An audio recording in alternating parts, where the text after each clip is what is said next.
Today we saw running back David Montgomery of the Detroit Lions go down with a very bad looking leg injury, and this leg injury was so severe looking that it actually required him to be carted off of the field. Now, at the time of the injury, there was some speculation on whether or not it was his knee or something else going on.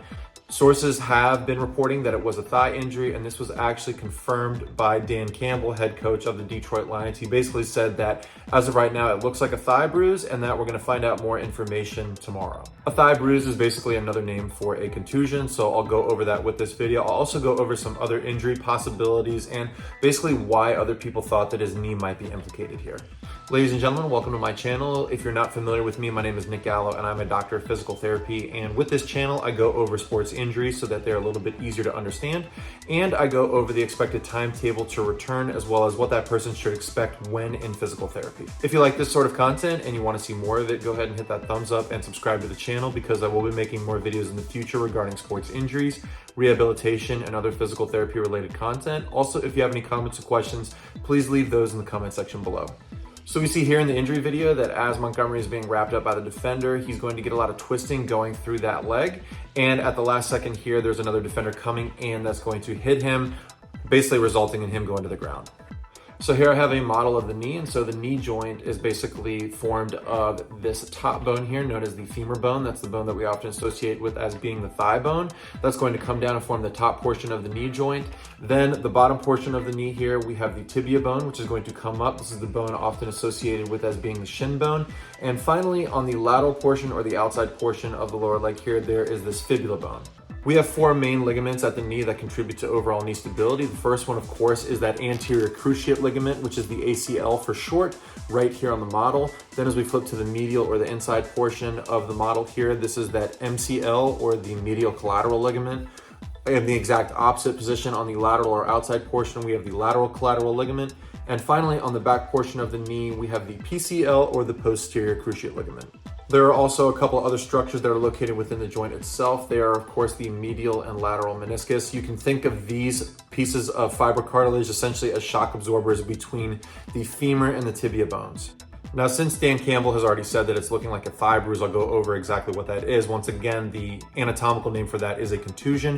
Basically, this is any sort of direct impact that's going to be to the thigh or the surrounding muscles.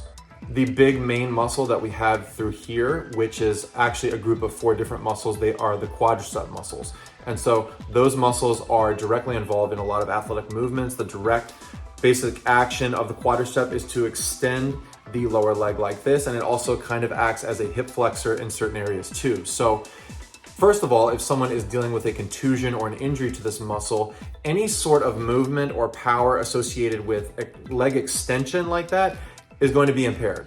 And there's a grading system for these thigh contusions. They are, of course, grades 1, 2, and 3. In a grade 1 contusion, you're going to get some bruising, but you're not going to get any swelling to the area. In a grade 2, you're getting some bruising and swelling. Finally, in a grade 3, you're getting so much swelling that the person literally just cannot stand or put weight through the leg. This is because the person is dealing with very intense pain, bruising, and swelling.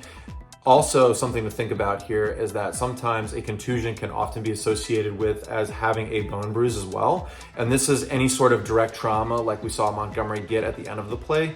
That can also cause a bone bruise or some sort of contusion to the femur bone, which also is accompanied by swelling and intense pain.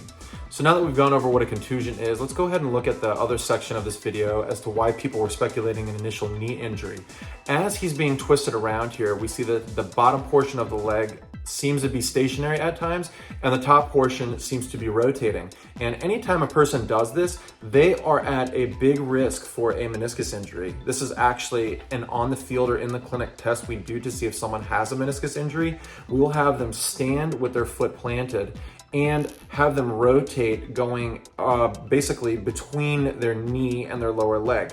We do this because this is a direct type of action that's going to injure meniscus. So when this injury first happened, people were speculating the knee injury. This is directly because of that. Also, anytime somebody is getting a force, whether it be from the outside in, that's known as a valgus force that can stress the MCL. The opposite of that is a varus force that can stress the LCL. And if you basically Combine all these forces together, you can have a dynamic valgus, which is going to put the meniscus, the MCL, and actually the ACL at risk of an injury. So that is why people speculated that initially. As of right now, we do not know whether or not this is a knee injury, but I expect him to have an MRI, and with that MRI results, they will most likely rule out any ligament damage.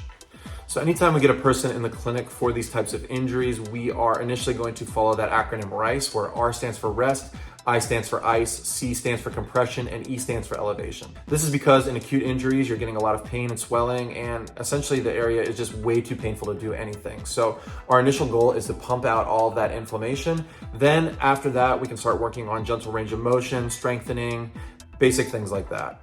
So let's talk about recovery time for these thigh contusions. Basically, if it's a lower grade thigh contusion, then we're thinking anywhere from a few days up to about a week or two.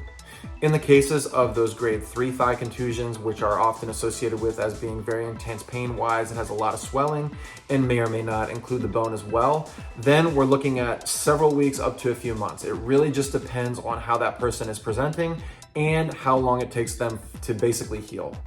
It's really important with these that you don't push the injury too soon. I know people think, oh, well, it's just a bruise. Well, this is actually very important to take your time with this type of an injury, especially to the quadricep muscle, because it is very involved when playing a sport like football. Hopefully we get more details tomorrow regarding his MRI and the results of that. Once I hear that, I'll be sure to provide that in the comment section. Also, if you happen to hear anything else, please feel free to provide that as well. And that's it as of right now regarding David Montgomery's thigh contusion. We hope that it is a lower grade thigh contusion and that there is no knee involvement despite the twisting motion that his legs seem to go into during the time of the injury. Once again, if you enjoy this content, please feel free to subscribe to the channel because I will be making more of these types of videos in the future. Thanks again for tuning in, and I'll see you next time.